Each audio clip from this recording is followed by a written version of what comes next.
The series begins by showing a television show that aired in 1968. In the talk show, a host named Murray and two scientists were discussing several disease outbreaks that had become pandemic throughout the world. The scientists then expressed their opinions about medical science and medicine that had become more advanced and developed, so that some of these diseases could be completely cured without even causing any side effects. However, one of the speakers, an epidemiologist named Newman, suggested that the biggest threat in the field of medicine is fungi. Newman revealed that fungi can infect insects, ants for example, then enter the ant's brain and take over its body. Newman added that the fungus still needs food while inside the ant's body, so over time, they will eat the host's body, but not let them die, so that the host will turn into a living corpse whose mind is controlled by the fungus. Upon hearing that, a bespectacled scientist named Schoenhaus seemed skeptical of the fungal infection that Newman had just described, because fungi cannot survive in an environment where the temperature is high enough. Therefore, it is impossible for fungi to infect humans because fungi cannot survive if the internal body temperature of their host reaches 34 degrees Celsius. However, Newman explains that fungi might be able to evolve and survive in high-temperature environments if the world experiences global warming that causes the climate to become much warmer. If that were to happen, Newman warns that the outbreak of diseases caused by fungal infections would spread very quickly and they would not be able to prevent it, and they might never find a cure.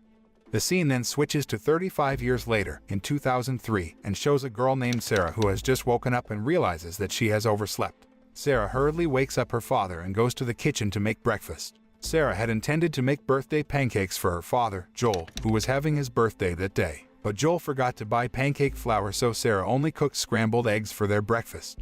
Ever since her mother passed away a few years ago, Sarah has been helping her father as much as possible with chores like cooking.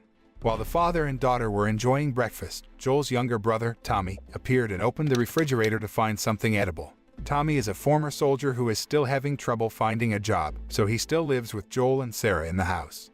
Not long after, they hear a news broadcast on the radio about the chaos in Jakarta, and U.S. citizens living in Jakarta are advised to be careful and stay indoors as much as possible. Joel thought that Jakarta was a region in the Middle East, but Sarah told him that Jakarta was the capital of an Asian country called Indonesia. After breakfast, Sarah went back to her bedroom to get her school bag. Shortly afterward, Sarah secretly sneaked into Joel's room to get Joel's broken watch. Sarah intends to repair the watch because the watch used to be a birthday gift from her mother. Long story short, Sarah, who was at school, seemed to be getting bored and wanted to go home immediately because she intended to prepare a birthday surprise for her father. On the way home by bus, Sarah took the time to stop by a watch shop to repair her father's watch because she intended to give the watch as a birthday present. When the man who owned the watch shop was fixing Joel's watch, his wife suddenly appeared and told him to hurry up and close the shop. Fortunately, the man finished his work to fix Joel's watch, so his wife then gave the watch to Sarah and told her to hurry home. When she was about to go home, Sarah realized that something strange had happened because the streets that had been busy suddenly became quiet. Before returning home, Sarah visited her neighbor, Mrs. Adler, because she had promised to help her make cookies. After putting the cookie dough in the oven, Sarah decided to do her homework while waiting for the cookies to bake. While Sarah was looking through Mrs. Adler's DVD collection, unbeknownst to her, Mrs. Adler's mother, Granny, appeared to have several seizures before she finally stopped seizing and sat still like a statue. Sarah then approached Mrs. Adler in the kitchen and borrowed a DVD as she said goodbye to go home. Before leaving, Sarah was surprised to see Mrs. Adler's pet dog looking at Granny so intensely, as if the dog was aware of Granny's strangeness. Later that evening, Joel finally arrived home at 10 o'clock at night, and he then apologized to Sarah for forgetting to buy a birthday cake. Sarah then gave Joel's repaired watch as a birthday present, and Joel seemed happy that his daughter was so attentive to him. Sarah thinks that her father is too busy doing many things and doesn't have time to think about himself, so Sarah took the initiative to do something for her father, who is very dear to her. In addition to the repaired watch, Sarah also invited her father to watch an action movie that she borrowed from Mrs. Adler, because Sarah knew that her father really wanted to watch the movie. Even though Sarah's birthday present could be said to be quite simple, Joel felt very happy because his beloved daughter really cared about him. By midnight, Sarah had fallen asleep because she was too sleepy, while Joel was still awake watching the movie.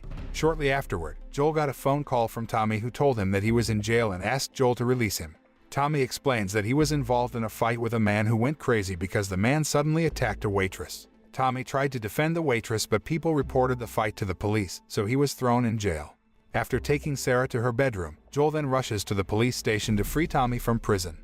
At around 2 in the morning, Sarah woke up to the sound of helicopters near her house and found that she was home alone.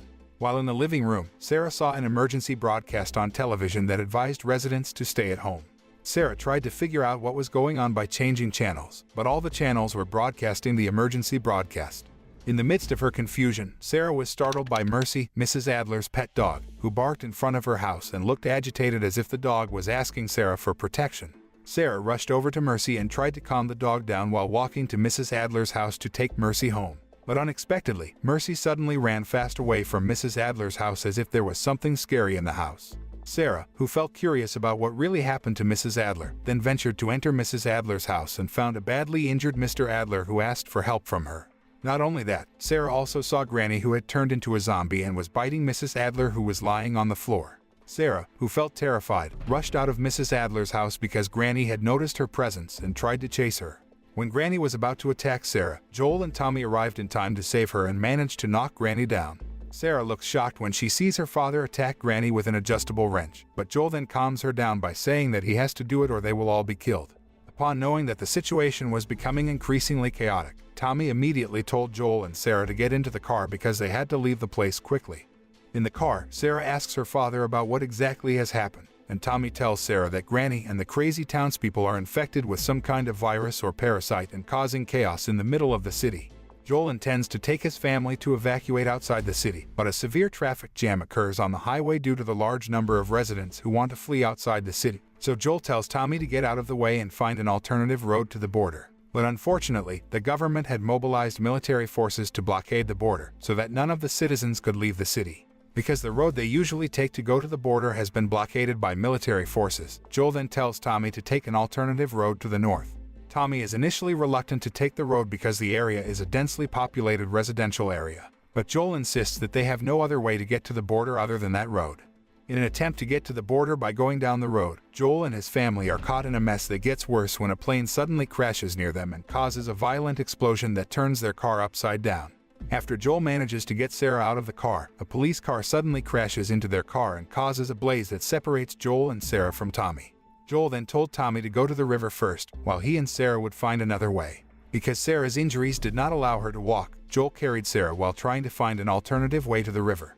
In trying to find the right path, Joel and Sarah accidentally met a group of people who had been infected and immediately became their targets. Joel and Sarah were almost attacked by an infected man, but fortunately, a soldier appeared and killed the infected. However, when Joel tried to ask the soldier for help, he pointed his gun at Joel because he thought that Joel and Sarah were infected. Although Joel said that they were not infected, the soldier seemed to ignore Joel's words and rushed to contact his superior over the radio. Instead of helping the wounded Joel and Sarah, the soldier opened fire on them, so Joel rushed to escape while protecting Sarah. When the soldier was about to kill Joel, Tommy appeared in time to save him. But unfortunately, Sarah was shot in the stomach and suffered heavy bleeding until she finally died in Joel's arms. 20 years later, in the year 2023, a young boy was seen hobbling aimlessly and discovers the ruined city of Boston, which indicates that the plague has spread throughout the world and become a global pandemic that was collapsing society. The boy suddenly collapsed and was found by two Federal Disaster Response Agency or FEDRA soldiers who took him to the quarantine zone in Boston. After the fungal mass infected all cities in the world, the government and military were destroyed and the few who survived formed quarantine zone authorities to protect the survivors. The scene then shows the young boy observing a poster explaining the symptoms of the cordyceps fungus and the phases they will go through before being transformed into a zombie-like creature. Shortly afterward, a female soldier from FEDRA approached the boy and asked about his identity. However, the boy seemed to be in shock, so he didn't say anything to the female soldier, while another soldier examined the boy and found that he was infected. Upon knowing that, the female soldier tries to calm the boy down by telling him that he will get delicious food as well as new clothes and toys, as long as the boy is willing to be injected, and the boy seems to relax a little. The scene then switches to show the survivors destroying the bodies of the cordyceps fungus-infected people by burning them. An exhausted woman looks upset when a truck carrying the bodies of the infected arrives, but she has no choice but to finish her work. However, the woman didn't seem to have the heart to destroy a body in front of her, so she then asked Joel for help. Surprisingly, the body turned out to be the boy who was previously rescued by two FEDRA soldiers. Because the boy was infected, they were forced to kill him and destroy his body. Although 20 years have passed, the scientists have yet to find a vaccine to cure people who have been infected with the cordyceps fungus, so they are forced to destroy their bodies by burning them, hoping to stop the pandemic. On the other hand, the survivors living in the quarantine zone or QZ, like Joel, do various jobs for which they are paid with coupons that can be used to buy food and other goods. Therefore, Joel takes many jobs at once, so that he has enough coupons that he can later use to buy the things he needs. Joel also works as a smuggler who smuggles goods from one place to another to earn extra income. Not only the citizens, some Federal soldiers also often buy contraband from Joel. One of them is Lee, who often buys drugs from Joel. In the meantime, a woman named Tess was seen being held captive by a man named Robert and his henchmen. Tess turned out to have been tricked by Robert, who had sold the truck battery to someone else, even though Tess had paid him to get the truck battery. When Tess was about to fight back, she was beaten by Robert's henchmen until her face was bruised. However, Robert seemed to be afraid of Tess' partner if he found out that his henchmen had beaten Tess, so Tess then convinced Robert that she would keep their confrontation a secret from her partner as long as Robert released her. Before Robert could give his decision, there was a sudden explosion at the place, so Tess took the opportunity to escape. However, Tess found herself in an area that was the site of a battle between Federal soldiers and the Fireflies, a rebel militia opposing the quarantine zone authorities. Tess tried to escape from the place, but some soldiers caught her, thinking that she was part of the Fireflies. The scene then switches to show a girl named Ellie who is being held captive at the Fireflies headquarters. Ellie, who was fed up with being interrogated every day with the same questions, threatened that she would report them to Fedra for kidnapping her.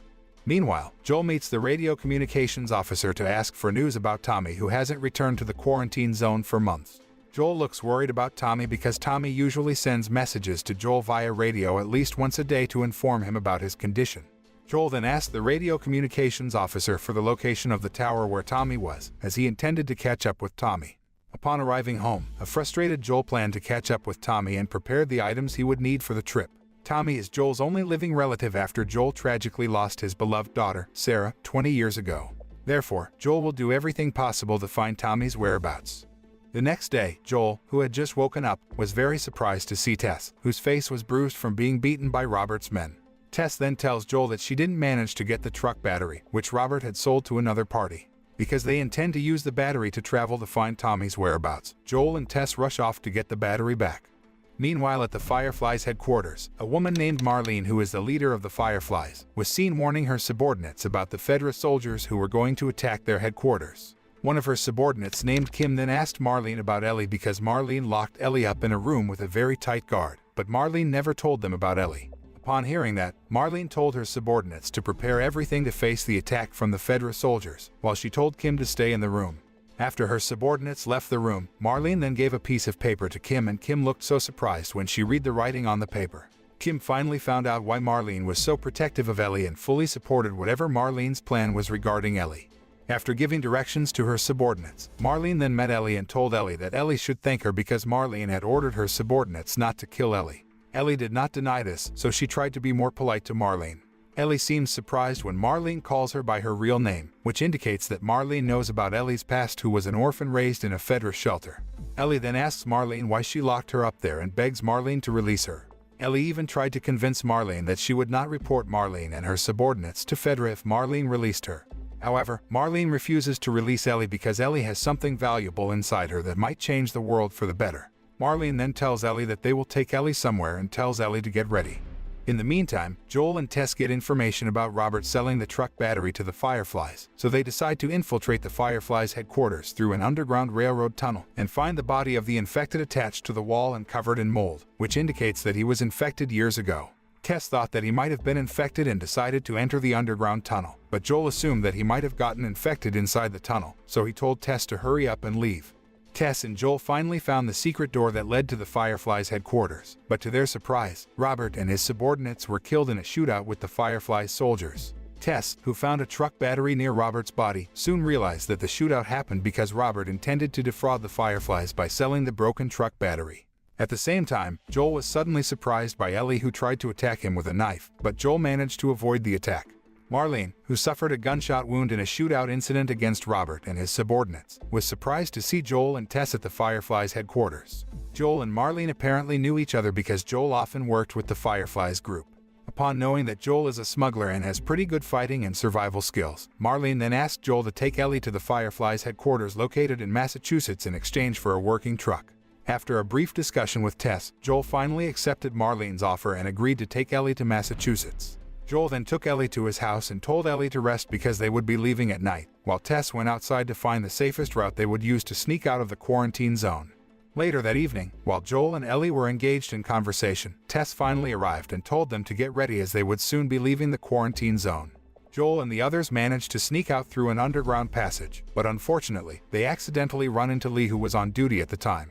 Although Joel and Lee knew each other and Lee was one of the regular customers who often bought drugs from Joel, Lee still did his job professionally by warning Joel and the others about the punishment they would get if they secretly left the quarantine zone.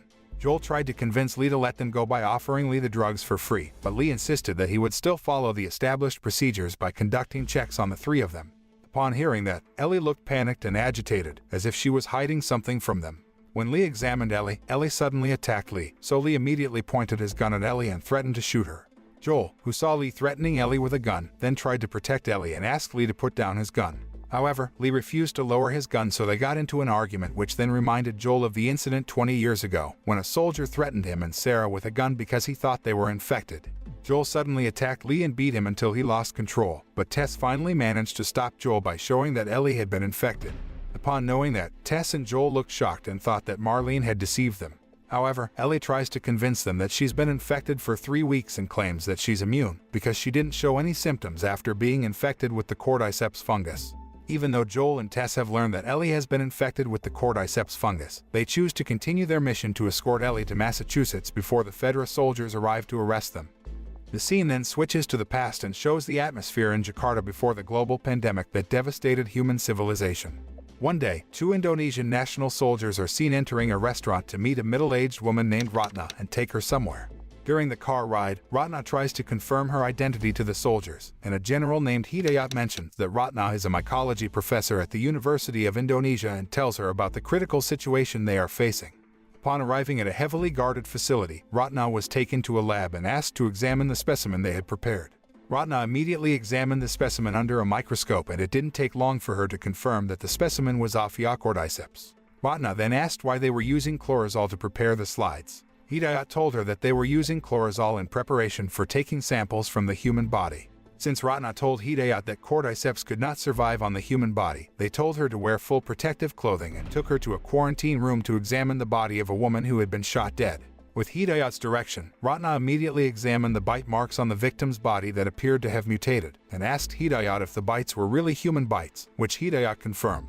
Ratna then examined the victim's mouth and was surprised to find the cordyceps fungus that can live inside the human body. After examining the body, Ratna got information from Hidayat about an incident that happened at a flour and grain factory in the western Jakarta.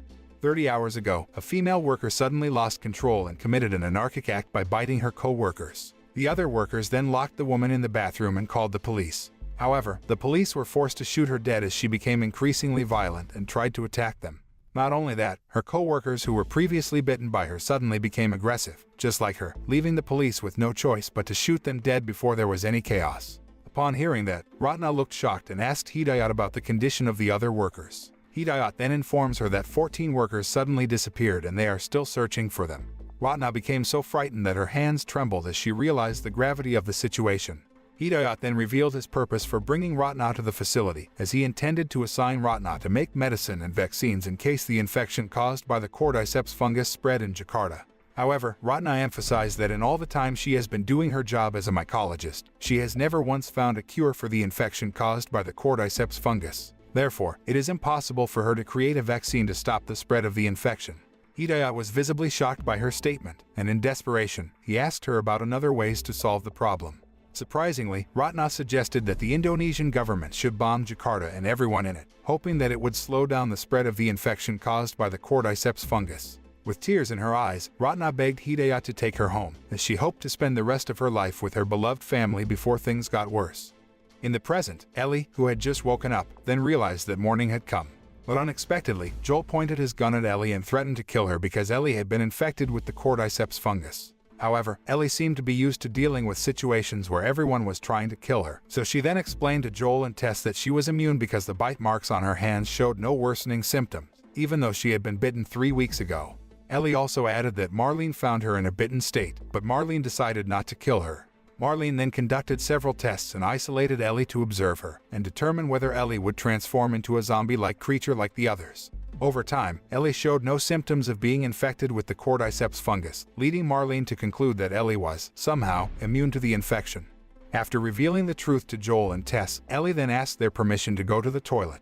After Ellie left, Tess told Joel that Ellie might actually be immune to the infection caused by the cordyceps fungus because Ellie was born after the infection had spread around the world. However, Joel doubted that, because in the past 20 years, he had seen many instances of some people showing symptoms of the infection a little longer than the average person. So he believed that sooner or later, Ellie would definitely show those symptoms and transform into a monster like the others. Therefore, Joel suggested to Tess that they abort the mission and return to the quarantine zone while thinking of another way to get the truck battery. However, Tess, who was optimistic and believed that Ellie was truly immune, confirmed to Joel that they would continue with the mission.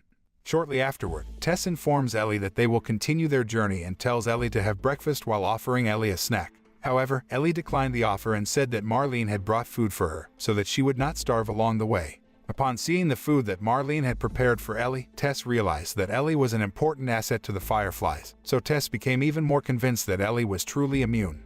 Tess then approached Ellie and asked about Marlene's purpose in bringing Ellie to that place. Ellie initially refused to explain anything to Joel and Tess because Marlene told her to keep it a secret. But as Tess continues to force her to tell them the truth, Ellie finally reveals that Marlene and the Fireflies intend to make medicine or vaccine from Ellie's blood because they assume that Ellie's blood contains an antibody that can be used to cure infections caused by the cordyceps fungus. However, Joel says that Ellie and the Fireflies are just talking nonsense about vaccines, because until now, no one has been able to make a vaccine to stop the spread of the infection, let alone a cure for people who have been infected. Even so, Tess still trusts Ellie and decides that they will still complete the mission and in hopes that Ellie might become a savior for them all. Since Tess had given her an irrefutable decision, Joel finally agreed to continue the mission. Joel then says that he will not hesitate to shoot Ellie if Ellie so much as twitches, so Ellie then pretends to have a seizure to tease Joel and Tess immediately warns Ellie not to make Joel angry, then tells Ellie to pack her things because they will continue their journey. On the way, they found the ruins of the building blocking their way, so Joel decided to take a detour and stay outside as much as possible to avoid the infected who might hide in the ruins of the building and attack them. Tess then asked Ellie about how Ellie was bitten by the infected, and Ellie explained that a few weeks ago, she sneaked into a mall building in QZ that had been sealed by Fedra, and the infected who were hiding in the building suddenly appeared and bit her. Upon hearing that, Tess also praised Ellie, who she thought was a brave girl, even though Ellie was still 14 years old. Ellie then asked Joel and Tess about some types of the infected that she knew from the rumors, but they refused to explain anything to Ellie and hurried on their way after hearing something. Joel and his companions ended up entering the waterlogged ruins of the hotel building, as they found no other safer way. Ellie, who had been raised in a shelter all her life, was excited when she entered the hotel, and then played around by pretending to be a guest and employee at the hotel. Shortly afterward, Ellie suddenly slips and is surprised to find a skeleton emerging from the water, so Joel rushes to help her. They then headed to the 10th floor by climbing the stairs, but the path they were about to take was blocked by ruins, so Tess took the initiative to find another way and told Joel and Ellie to wait for her at that place. While waiting for Tess, Ellie asks Joel about the lifespan of the infected, and Joel tells Ellie that their lifespan is uncertain and varies from one to another. Furthermore, Joel explained that in general, the infected would survive for 1 to 2 months. However, he has also heard of the infected being able to survive for 20 years. Soon after that, Tess appeared by opening the door behind Ellie and rushed to take Joel and Ellie to see what she found while trying to find another way. Upon seeing that, Ellie looked agitated because this was her first time seeing hordes of the infected. Tess then explains to Ellie that the last time they were here, they only found a few of the infected. Tess deduced that the survivors may have come to the place to seek shelter, but they ended up getting infected and caused the infected colony to grow significantly. Ellie realizes that the infected are connected to each other as they move simultaneously when exposed to sunlight. Tess then explains to her that the infected are indeed connected to each other, and they are also connected to the cordyceps fungus that grows in the ground, which can even reach more than 1 kilometer in length. Tess then warned Ellie to always watch her step because if she accidentally stepped on an active cordyceps fungus, it would automatically send a signal to lead hordes of the infected to their location. Upon knowing that they could not pass through the road filled with the infected, Joel suggested that they must go to a museum, because on the top floor of the museum there was a path that they could cross to get to their destination. Upon arriving at the museum, Joel examined the cordyceps fungus that covered the entire side of the museum building and found that the fungus had died and dried up. Upon knowing that, Joel and Tess then prepare themselves to face attacks from the infected who might be hiding in the museum and tell Ellie to stay alert. While walking through the museum with only the light from a flashlight, they found a male body with fresh scratch wounds. Joel and Tess, who saw the scars, immediately slowed down their voices because they could guess the type of infected that inhabited the place from the scars on the man's body. Joel then told Ellie to stay quiet and not make any noise as they climbed the stairs to the upper floor. They finally made it to the top floor without making a sound that could attract the infected. But unexpectedly, the ceiling in the room suddenly collapsed and made a noise which then provoked the arrival of clickers, the blind infected who rely on their hearing to launch attacks. Joel and the others rushed to save themselves to avoid the attack from the clickers, until they became separated from each other. Joel managed to distract the clicker so that Ellie could hide, while he reloaded his weapon to launch the next attack. After an intense fight, they finally managed to kill the clickers, and Ellie seemed calm when she found out that she had been bitten by the infected for the second time. Joel then sends Ellie across to the next building first, while he tries to help Tess, who sprained her leg while trying to escape from the clickers. Knowing that Ellie had been bitten twice, Joel was hesitant to continue the mission, but Tess tries to convince him that Ellie is completely immune. Joel then approached Ellie, who seemed fascinated to see the view of the State House from a distance. However, because it was already afternoon, Tess told them to hurry up and continue their journey so that they could arrive at the State House before nightfall. On the way to the State House, Joel silently observes Ellie's injured arm and wonders if Ellie is really immune or if she takes a little longer than most people before she transforms into a zombie-like creature. Long story short, they finally arrived at the State House and found none of the Fireflies standing guard outside. Realizing there was something wrong, Tess rushed Ellie inside and found the Fireflies dead. Some of them had also been infected, and it was only a matter of time before they were fully transformed into monsters.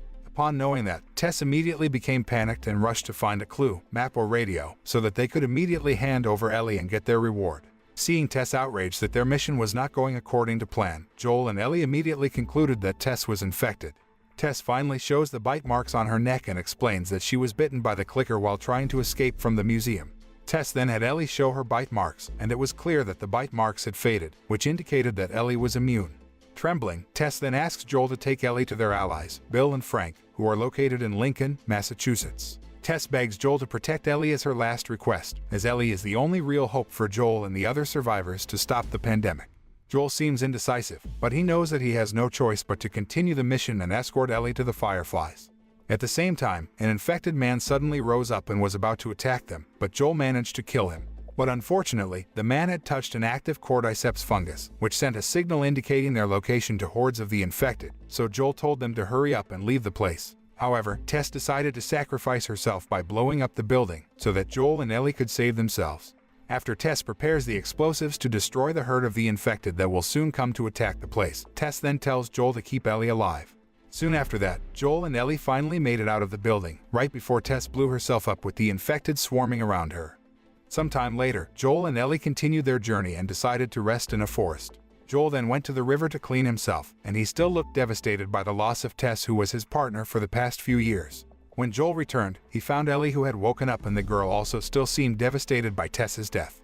Ellie actually refused to leave Tess alone, but Joel rushed to drag her out of the building before the infected swarm attacked them. Even so, Ellie tries to get along with Joel, who has ignored her since they left Tess. Even Ellie also tried to invite Joel to chat and initiate conversation several times, but Joel did not respond at all. An annoyed Ellie then tells Joel that so far, no one has forced Joel and Tess to take her to her destination or forced Joel to continue the mission. Therefore, Joel should not blame her for something that is not her fault, because Joel and Tess have made their own decision when accepting the offer from Marlene to escort her. Upon hearing that, Joel realized his mistake and finally started talking to Ellie by telling her to get ready because they were going to continue their journey. On the way, Ellie then asked Joel about Bill and Frank because Tess told Joel to bring Ellie to their place. Joel explains that he and Tess often visit Bill and Frank's place to barter logistical needs and tells Ellie that Frank is a good man. Ellie, who was curious to hold a gun, tried to convince Joel to give her a gun, but Joel immediately rejected the idea because Ellie was still a child. After a few hours of walking, Joel and Ellie arrive at a farming area, and Joel then enters an abandoned shop to retrieve the supplies that he hid in the shop. Joel and Tess usually hide supplies along their route in case they run out of equipment. Inside the store, Ellie seems excited to find an arcade game and pretends to play the game even though it is broken. While Joel is still trying to find the supplies he hid a few years ago, Ellie decides to look around the other rooms for something they might still be able to use, even though Joel has already told her that there is nothing there. Shortly afterward, Ellie found a door that led to the basement and intended to check inside without telling Joel, who was still having trouble finding the supplies he had hidden. Relying only on the light of a flashlight, Ellie enters the basement and seems happy when she finds a box of tampons. At the same time, Ellie heard someone growling and was surprised to find a runner crushed under the rubble. Runners are people who recently turned into infected, and judging by his appearance, the runner would be clickers who rely on their hearing to attack. Seeing the runner who's moaning in pain, Ellie decided to end his suffering by killing him. On the other hand, Joel finally managed to find the supplies he was hiding and started calling Ellie. Because Ellie did not answer after a few times he called her, Joel took his weapon and intended to check the situation. Shortly afterward, Ellie appeared and told Joel that she got something she could still use, then put the tampon in her bag. Ellie looks shocked when Joel decides to keep one of his weapons in the store, and Joel only tells her that the ammunition for the weapon is rarely found out there, so the weapon is not very useful for them. Even so, Joel refuses to give the weapon to Ellie, so Ellie becomes upset. They continued their journey and found the wreckage of a plane on a hill. Ellie looks dumbfounded at the wreckage and then asks Joel if he has ever been on a plane. Joel told her that he had been on a plane several times and actually he didn't really like it. On the way, Ellie asks Joel about the origin of the cordyceps fungal infection that spread so quickly and brought down the community in just a short time. Ellie also wonders about who first spread the infection and assumes that cordyceps originally infected a monkey and the monkey bit a human until finally the infection spread around the world. Joel then explained that he also did not know for sure about the first spread of the cordyceps fungus infection. However, Joel estimated that the cordyceps fungus had mutated and some of it got into the food supply, such as flour, which was then used as the raw material for bread, cereal, and pancake batter that sold around the world. Until one day, people who ate food made from the flour started to get sick and infected, then attacked other people and spread the infection quickly. Upon learning that, Ellie replied that Joel's explanation made sense and thanked Joel for telling her everything. Soon after that, Joel suddenly realized something and stopped his steps. Joel then invites Ellie to take a detour through the forest because there is something in front of them that Ellie shouldn't see. Instead of following Joel's advice, the curious Ellie continued to move forward because she wanted to know something that Joel wanted to hide from her. Ellie also didn't feel the least bit afraid because Joel had made sure that what they would find in front of them wasn't something that could hurt Ellie. However, how surprised Ellie was to find a collection of human skeletons in a large hole that was deliberately dug to dispose of the bodies. Joel then explains that the soldiers evacuated the residents of the small town a few days after the infection spread rapidly in the United States and took them to the quarantine zone if there was still enough space to accommodate them. If the capacity of the quarantine zone was full and they had no other shelters, then the soldiers would execute the residents. Ellie was very shocked and angry when she found out about this fact and asked Joel why they had to be executed when they were not infected. Joel then replies that dead people cannot be infected by the cordyceps fungus. The scene then switches to the past and shows soldiers evacuating the citizens in a small town and about to take them to the quarantine zone. When everyone gathered outside the house and prepared to leave the small town, a man named Bill was still inside the house and secretly observing them through CCTV cameras. Bill seemed to refuse to be evacuated and had prepared his weapons, in case he had to get into a shootout with the soldiers who had entered his house to find his whereabouts. Luckily, Bill had hidden in the basement of his house before the arrival of the soldiers, so they were unable to find him. Bill, who had quite a lot of supplies and weapons, then came out of his house and found that he was the only person living in the small town after the soldiers evacuated the other residents. Bill, who seemed to have quite a lot of knowledge about survival in the face of a precarious situation, then began to prepare everything, such as collecting supplies, containing fuel that could be used for vehicles, starting the power plant engine, and also preparing several traps around his residence to get rid of people who had been infected. Not only that, Bill also planted vegetables and fruits and also set up a farm in preparation for long-term survival, because he could not be sure when the pandemic would end. Bill, who is a true survivalist, finally managed to establish the independent settlement in just a short time. 4 years later, Bill, who was repairing equipment, was surprised by an alarm that warned him that someone was trapped in a pit outside the fence of his residence. As Bill was about to check into the hole, he saw a man who told him that he was not infected. The man then introduced himself as Frank and told Bill that he was trying to escape from the runners who had destroyed his independent settlement before he fell into the hole. Bill then brought a ladder so that Frank could get out of the hole, while examining Frank to make sure that he was not infected. Even though Bill had confirmed Frank was not infected, Bill still kicked Frank out of his territory. Frank then begged Bill to give him some food because he was starving and promised that he would leave immediately after eating. Bill finally agreed to let Frank stay for a meal and even allowed Frank to take a shower and gave Frank some clean clothes. In the end, Frank never left Bill's place and they became lovers who looked after each other. 3 years later, Frank and Bill got into an argument because Frank was unhappy with Bill, who was too ignorant about the nice views, making the neighborhood look shabby and unkempt. However, Bill insisted that the nice view was not important when it came to survival, even though Frank disagreed with him. Frank tried to persuade Bill to give him some equipment and promised that he would renovate the whole place by himself as long as Bill fulfilled his request. Not wanting to argue further with Frank, Bill finally complied with Frank's request while asking why Frank wanted to clean and renovate the place. Frank finally revealed that they might have some survivors that he had found through the radio and Frank had invited them to their settlement.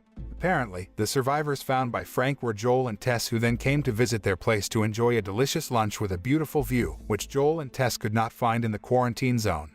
Frank welcomes Joel and Tess in a very friendly manner, while Bill remains vigilant and does not hesitate to point a gun at Joel while they are enjoying lunch. Frank then invited Tess into the house, while Joel tried to convince Bill that they were good people trying to survive. Joel also adds that they have items that Bill doesn't have, such as medicine and machine parts, so Joel offers to barter so that they can help each other to get the supplies they need. Before leaving, Joel warned Bill and Frank about the looters, but Bill felt confident that the looters would not be able to break through his defenses. One night, a group of looters were seen approaching Bill's settlement and tried to break into the place. Bill, who was warned of the looters' arrival, rushed to grab his gun and put up a fight. Luckily, Bill was able to get rid of the looters, although Bill had to get injured in the process. Frank rushed Bill into the house and tried to treat Bill's gunshot wound with makeshift equipment, until finally he managed to save Bill's life. 10 years later, Bill and Frank were still living in that place, but Frank's health condition had deteriorated, so Frank had to sit on a wheelchair. Even so, Bill still took care of Frank sincerely and lovingly, because Frank was his one and only partner who was very dear to him. One day, Frank told Bill that his life might not be long and asked Bill to keep his spirits up. Upon hearing that, Bill couldn't hold back his tears, especially when he realized that Frank might soon leave him forever. In the present, Joel and Ellie finally arrive at Bill's settlement, and find that the place has become rundown and unkempt since Joel last visited the place a few years ago. Joel, who already knows the access code to open the front gate, can easily enter the place and take Ellie to Bill's house. Arriving at Bill's house, Joel was startled to see the deserted and neglected state of the house, as if it had been abandoned by its residents for a long time. Joel intends to check the situation in the house and tells Ellie to wait downstairs. As Joel climbs the stairs to the top floor, Ellie goes into the living room and finds a letter addressed to Joel. When Joel returned, Ellie told Joel that Bill had written a letter to him. Upon hearing that, Joel assumes that Bill and Frank are dead, so he then becomes sad and devastated, and asks Ellie to read the letter. In his letter, Bill tells Joel not to enter his room and allows Joel to take all the supplies and weapons in the place. Bill then ended his letter by asking Joel to always keep Tess safe. Unfortunately, Joel could not fulfill Bill's last request because Tess had already passed away. Soon after that, Joel checked the garage at Bill's house and found a car that was still quite good. Not only the car, Bill had also prepared a battery for the car. After that, Joel approached Ellie and asked her to show him her scars while telling Ellie that she had to obey 3 rules if she wanted to continue traveling with him. First, Joel forbids Ellie to talk about Tess. Secondly, Joel forbids Ellie to show the bite marks to anyone because they will definitely kill Ellie once they see the bite marks. The last rule, Ellie must obey everything he says. Since Ellie has no choice but to travel with Joel, Ellie complies with all 3 rules. Joel tells Ellie that he intends to find the whereabouts of his brother, Tommy, and try to find information about the Fireflies' headquarters in other regions so that he can escort Ellie to the Fireflies and complete his mission. Joel then took Ellie to the basement in Bill's house, and Ellie seemed dumbfounded at the weaponry owned by Bill, to the point that Ellie called Bill a genius. Seeing the many weapons owned by Bill, Ellie tried to persuade Joel to give her a weapon for defense, but Joel refused Ellie's request. When Joel is collecting the supplies they need, Ellie accidentally finds Frank's gun in a drawer in the dining room and secretly puts the gun in her bag. After getting the supplies and weapons they need, Joel and Ellie then get into Bill's car and prepare to continue their journey to find Tommy's whereabouts. Sometime later, Joel and Ellie decide to stop at an abandoned gas station, where Joel tries to get fuel from several cars in the place, while Ellie seems excited about the gun she found at Bill's house. Ellie began to act out by pointing the gun in front of the mirror, as if she was a police about to arrest a criminal. Upon realizing that she had been there too long and Joel might be looking for her soon, Ellie quickly put the gun in her bag and then approached Joel. Ellie seems impressed to see how Joel transfers fuel from the gas tank of a car to a jerrycan. Joel tells her that he will teach Ellie this method, so that Ellie can also do it if at any time Ellie is traveling alone and needs fuel. Ellie then tries to make Joel laugh by reading some jokes from a book she found, but Joel doesn't respond to the jokes at all and instead tells Ellie to wait for him in the car. After refueling their vehicle, Joel and Ellie continue their journey to Wyoming to find Tommy. A few hours later, Joel decides to call it a day and turns the car towards the forest, where they will spend the night before continuing their journey tomorrow morning. Joel then cooked dinner for them using the ingredients they found at Bill's house. Ellie seemed to eat her dinner with gusto while praising Bill as a great man for being well prepared for any situation. Bill had even prepared everything for Joel before he passed away. Joel also agrees with Ellie because he has never met anyone other than Bill who has a very complete preparation in any situation. Since they were going to spend the night in the forest, Ellie suggested that they make a bonfire. But Joel firmly rejects that, warning Ellie that building a campfire could attract something more violent than the infected to come towards them. Joel turns out to be discussing bandits who will not hesitate to kill survivors who try to survive by looting their supplies and weapons. Upon learning that, Ellie nodded her understanding and obeyed what Joel told her. Before going to bed, Ellie reads the book she found by relying on the flashlight and tries to make a fool of Joel by mentioning a joke question she found in the book. Surprisingly, Joel found out about the joke and managed to answer Ellie's question correctly. Ellie looks peevish because Joel knows the answer, but Joel secretly smiles happily because he is amused by Ellie's joke. Joel then tells Ellie to sleep, because tomorrow they will be leaving early in the morning. While Ellie had fallen asleep, the ever-vigilant Joel had trouble sleeping, so he decided to stay up all night. The following day, Ellie woke up to find Joel packing up their things. Ellie actually wanted to sleep longer, but Joel told her to get ready because they would be leaving soon. On the way, Ellie, who was reading a map, then asked about Joel's younger brother, Tommy. At first, Joel refused to tell Ellie about Tommy, but Ellie managed to convince Joel to start talking about Tommy. Joel told Ellie that Tommy was a former soldier who had been on a mission in Iraq, before he finally retired and tried to get a job when the cordyceps fungal infection began to spread. Joel adds that Tommy had joined the Fireflies at Marlene's persuasion, but Joel was informed that Tommy had decided to leave the Fireflies. Therefore, Joel thinks that Tommy is currently alone out there, so he is determined to find Tommy. Ellie asks Joel what if he didn't manage to find Tommy, but Joel insists that he will find Tommy no matter what, because he is a persistent person. Joel intends to go to the radio tower in Cody where Tommy last delivered a message to him, and if Tommy is not in that place, Joel plans to look for Tommy in the residential area of the survivors around the radio tower. A few hours later, Joel and Ellie arrive at a highway that has been blocked, so Joel is forced to stop his car. Joel tells Ellie to wait in the car while he checks the situation near the tunnel. Joel tries to look into the tunnel and finds nothing in there, which makes Joel even more suspicious and alert, because the enemy they will face ahead there might be worse than the infected. Joel decided to take a shortcut by going around the bridge, instead of looking for an alternative route because they had to save fuel. After walking through the uninhabited streets of the city, Joel and Ellie find Fedra's quarantine zone, which has been ravaged and abandoned. Soon after that, Joel and Ellie encountered a man who was injured and asked for help, but Joel decided to leave the place immediately instead of helping him. At the same time, someone deliberately dropped a chunk of concrete block onto the windshield of Joel's car and installed tire killers to deflate his tires, making it difficult for Joel to control his car, and crashed into a shop.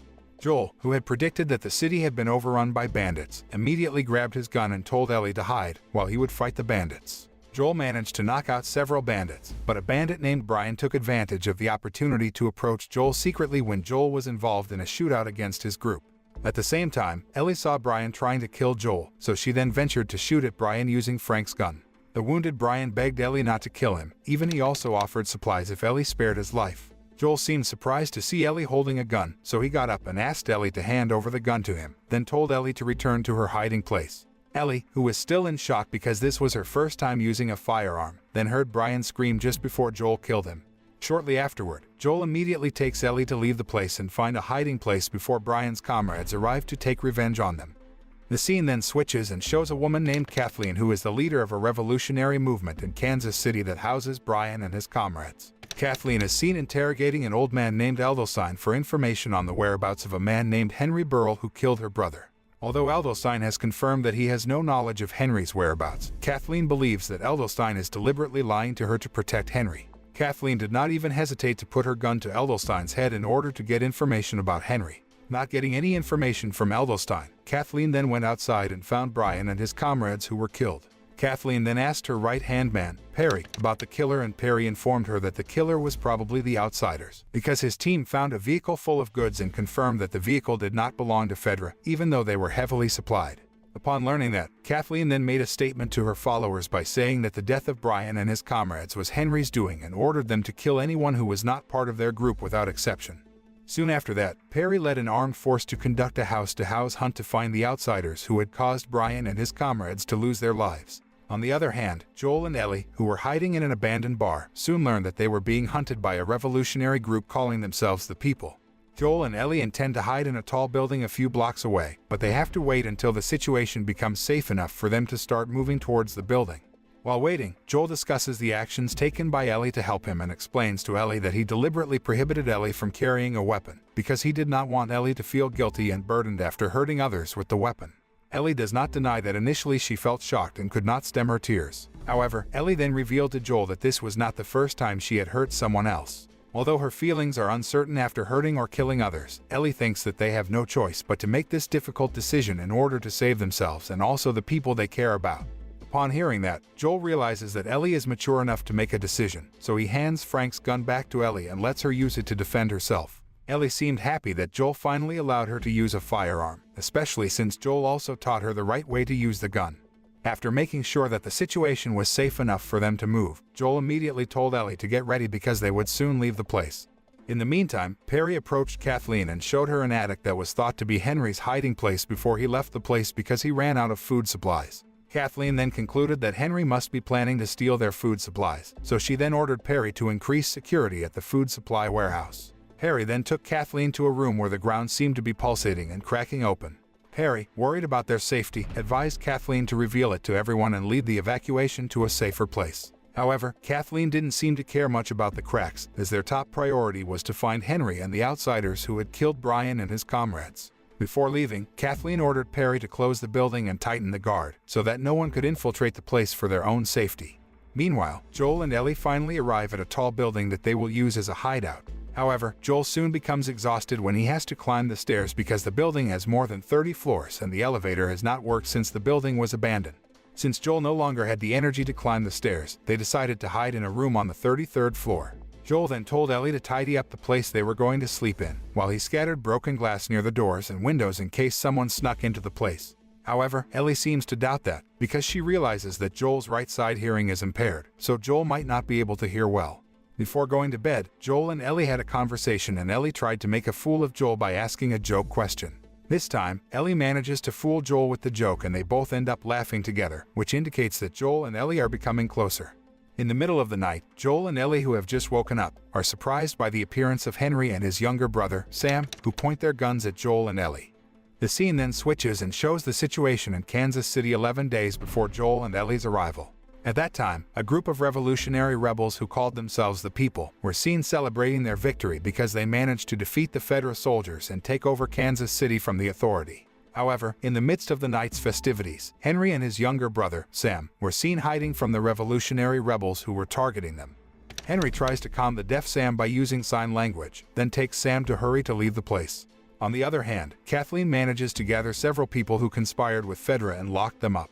Kathleen then interrogated them to find information about Henry and Sam's whereabouts. One of them then told Kathleen that he had seen Henry and Sam a few blocks away in the city center, but he couldn't confirm their location.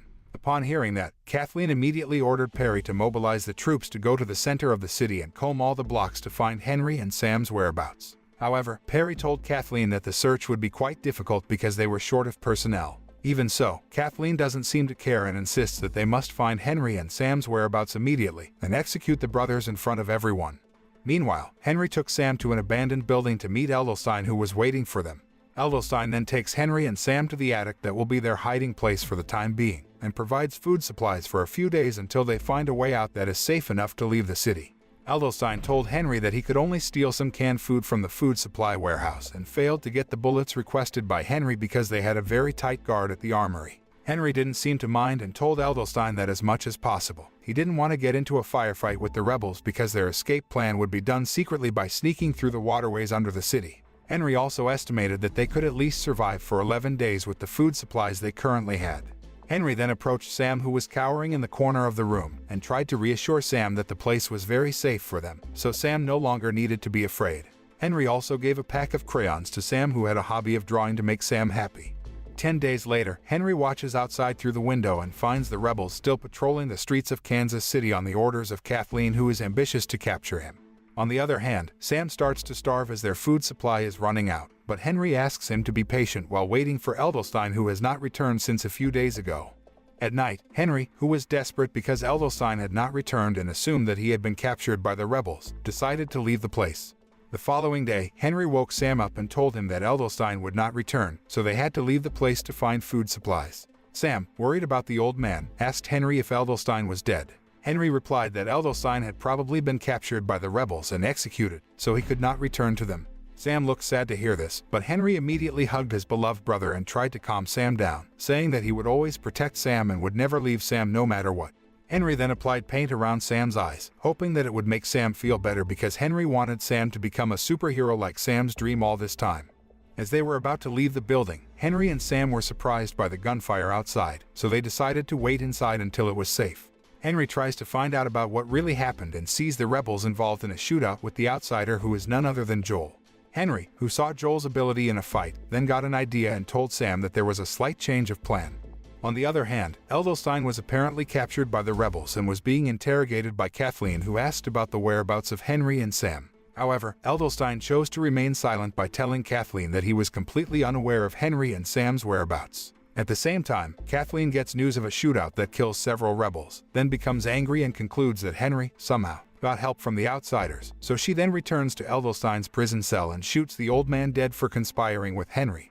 Later that night, Henry and Sam sneak into the building where Joel and Ellie are hiding. They step on the broken glass in front of the door, but fortunately, they don't wake Joel and Ellie, who are fast asleep. Henry then gave a gun without bullets to Sam and told Sam to point the gun at Joel, so that they could negotiate with Joel and Ellie, who were the outsiders. Shortly afterward, Joel and Ellie suddenly woke up and realized the presence of Henry and Sam, who threatened them at gunpoint. Henry then tells Joel and Ellie not to fight back because they only want to work with Joel and Ellie. After making sure that Joel and Ellie would not put up a fight, Henry then introduced himself and Sam while telling Joel that he was the most wanted man in the city, and that Joel was probably ranked second as the most wanted man in the city after Joel killed several rebels who attacked him. Henry tells Sam that he trusts Joel and Ellie, and then lowers his weapon to convince them that he really wants to work with them to get out of the city. Joel and Ellie then introduced themselves and shared their food with Henry and Sam, who were very grateful that they were willing to share their food, even though they didn't have much food supplies left after getting into a firefight with the rebels. The next day, as they were observing the city from the top floor, Henry told Joel that the rebels had managed to overthrow Fedra's rule in the city and gain their freedom. Joel pointed out that he had heard about Fedra in the city being known as barbarians, because they often tortured and killed people, and Henry confirmed this, until finally the people fought back and managed to defeat them. Henry then revealed that he was a collaborator, and Joel immediately refused to work with him because Henry was a traitor. However, Henry tells Joel that Joel will need him as a guide so they can get out of the city, while he needs Joel's fighting skills to protect them. Henry also added that his gun had no bullets, so he could not defend himself and Sam. Joel was actually reluctant to cooperate with Henry, but when he knew that Sam was only 8 years old and the rebels would not hesitate to kill the boy, Joel then asked about the way they got out of the city. Before telling them how, Henry asks Joel and Ellie about the strangeness of the town, and Ellie replies that they haven't seen the infected since they arrived. Henry tells them that Fedra herded the infected underground and managed to keep them underground for the past 15 years, since it was impossible for them to escape through the highway that was heavily guarded by Kathleen's henchmen. Henry then informed them about a maintenance tunnel under the city that connected to a residential area directly adjacent to a river that became the outermost point of the Kansas City. Upon learning that, Joel then asked if Henry had ever entered the tunnel because they might encounter the infected in the tunnel. Henry openly said that he had never entered the tunnel, but a Fedra soldier had told him that the tunnel was completely empty and safe enough to pass through. Since Kathleen and her henchmen thought that the infected were still roaming underground, Henry believed that they wouldn't encounter the rebels in the tunnel. Before entering the tunnel, Joel tells Ellie to prepare to use her weapon and tells Henry and Sam to be ready to run if something bad happens. Upon entering the tunnel, Henry seems happy to find that the tunnel is completely empty, just as he thought it would be. But Joel reminds them to stay alert as they know nothing about the place. After walking down the tunnel for a while, Joel and the others arrived at a room that used to be a children's school, as the walls were covered with drawings and there were some toys and books in the place. Joel mentioned that he had heard about the survivors setting up independent settlements underground, but they didn't follow the rules, so they became infected. Ellie and Sam are excited when they find a comic book that is their favorite, so Ellie tries to learn sign language so that she can communicate more easily with Sam. Ellie then begged Joel to let them rest for a while in that place, and Henry also assured Joel that they would be safer out of the tunnel at night. Ellie and Sam seem happy while spending time by playing around in that place, while Joel and Henry have a serious conversation where Henry reveals to Joel that he was forced to become a traitor in order to save Sam, who has leukemia. Henry explains that Fedra has medicine that is effective enough to cure Sam, but Fedra wants a large fee if Henry wants the medicine. Henry decides to betray Michael, the leader of a revolutionary movement, who is also Kathleen's brother, by telling his hiding place to Fedra in order to save Sam. As a result of his betrayal, Fedra managed to kill Michael, so Kathleen and the other rebels were very ambitious to kill Henry to avenge Michael's death. Upon learning that, Joel could only remain silent and then told Ellie and Sam to prepare because they would soon leave the place. Long story short, Joel and the others finally got out of the tunnel and arrived at the abandoned residential area as mentioned by Henry. Henry thought that his plan was going smoothly because they didn't face any problems at all, until suddenly they were surprised by a sniper who shot at them from a house. Joel immediately told Ellie and the others to hide, while he would sneak into the house through the back door to kill the sniper. After dealing with the sniper, who turned out to be an old man, Joel immediately told him to lower his weapon because Joel was reluctant to kill the old man. However, the old man ignored Joel's warning and intended to shoot him, so Joel had no choice but to kill him. At the same time, Joel realized that the old man had reported them to Kathleen and her men who were on their way to the location. Joel rushed to warn Ellie and the others to run while trying to protect them from the rebels who had just arrived at the location. Unfortunately, Henry and the others were eventually surrounded by Kathleen and the armed rebels, so Henry then decided to surrender as long as Kathleen let Sam and Ellie escape. However, Kathleen refused to do so because Ellie was with the man who had killed her men, while Sam was Henry's younger brother who was a traitor. Kathleen, who seems to have no mercy like her brother, then emphasizes to Henry that she will not hesitate to kill anyone, including children, if they betray her. Upon hearing that, Henry then asks Ellie to take Sam away from the place, while he will try to distract Kathleen and her men. Just as Kathleen was about to kill Henry, the ground near them suddenly collapsed and formed a large hole. At the same time, a herd of the infected came out of the ground and immediately attacked Kathleen and her men. Amidst the chaos, Henry tries to get Ellie and Sam away from the place with the help of Joel, who shoots at anyone who tries to block them. However, the clickers manage to knock Ellie down and separate her from Henry and Sam, who had escaped first. From a distance, Joel tried to help Ellie by killing them, so Ellie managed to get into a car and hide in that place. Unfortunately, a child infected learns of Ellie's presence and enters the car, so Ellie is forced to get out of the car and find Henry and Sam, who are overwhelmed by the herd of the infected trying to attack them. At the same time, Joel seemed to know Ellie's way of thinking, so he then opened the way for Ellie so that Ellie could save Henry and Sam, who were trapped under the car. Since her gun was out of bullets, Ellie used her knife to kill the infected and managed to save Henry and Sam. In the meantime, Perry and Kathleen are surprised by the appearance of the bloater, the rarest and the most dangerous stage of the infected. Harry then told Kathleen to hurry up and escape, while he would try to fight the bloater, although it was impossible for him to defeat the creature because the bloater's body was covered by thick fungus that effectively acts as armor plates. Unfortunately, Perry had to lose his life while facing the bloater that could easily kill him. Meanwhile, Henry and the others who tried to escape from the chaos were confronted by Kathleen, who threatened them at gunpoint. However, an infected suddenly emerged from the well and immediately attacked Kathleen, so Joel then told them to hurry up and leave the place. Joel and the others finally managed to escape and decided to hide in a motel. In the room, Ellie realizes that Sam has been infected, so she then shows the bite marks on her arm while telling Sam that her blood is medicine. Ellie then cuts her hand until it bleeds, then applies the blood to the bite wound on Sam's leg, hoping that her blood can cure the infection before it spreads throughout the body and turns Sam into a monster. Sam then asks Ellie to keep the bite a secret from Joel and Henry, and Ellie agrees not to tell them anything. The next day, surprisingly, Sam transforms into the infected and immediately attacks Ellie. At the same time, Joel tries to save Ellie, but Henry grabs his gun first and threatens Joel at gunpoint. Unexpectedly, Henry spontaneously shot Sam in the head and looked shocked when he realized that he had killed his little brother. Joel tried to calm Henry down as he asked him to hand over the gun, but Henry, who had lost hope after Sam's death, then decided to end his life. Before continuing their journey to Wyoming, Joel and Ellie decided to bury Henry and Sam's bodies side by side. Ellie seemed to be very sad and devastated by Sam's death because she wrote an apology message and placed it on Sam's grave. 3 months after Henry and Sam's death, in winter, Joel and Ellie finally arrive in Wyoming and meet an old man named Marlon who lives with his wife, Florence, in a cabin in the middle of the forest. Joel then asks Marlon about Tommy while threatening Florence at gunpoint. Surprisingly, despite Joel pointing a gun at her, Florence doesn't seem to be afraid of Joel and instead makes hot soup for Joel and Ellie to warm up their bodies. Marlon, who realized that Joel would not hurt them because Joel was only trying to find information about his brother, then told Joel about their current location, because Joel and Ellie apparently lost their way after they left Cody. Marlon tells Joel that all the settlements near the area have been destroyed, so the only way for Tommy to escape is to cross the river if he is still alive. However, Florence adds that Tommy would already be dead if he crossed the river, as anyone who tried to cross the river would instantly be killed by something living on the other side of the river. Despite being warned by Marlon and Florence about the dangers they might face across the river, Joel is still determined to find Tommy, who is the only one of his family left. Moreover, Joel also needed Tommy's help to find the Fireflies so that he could complete his mission by escorting Ellie to the Fireflies as requested by Marlene.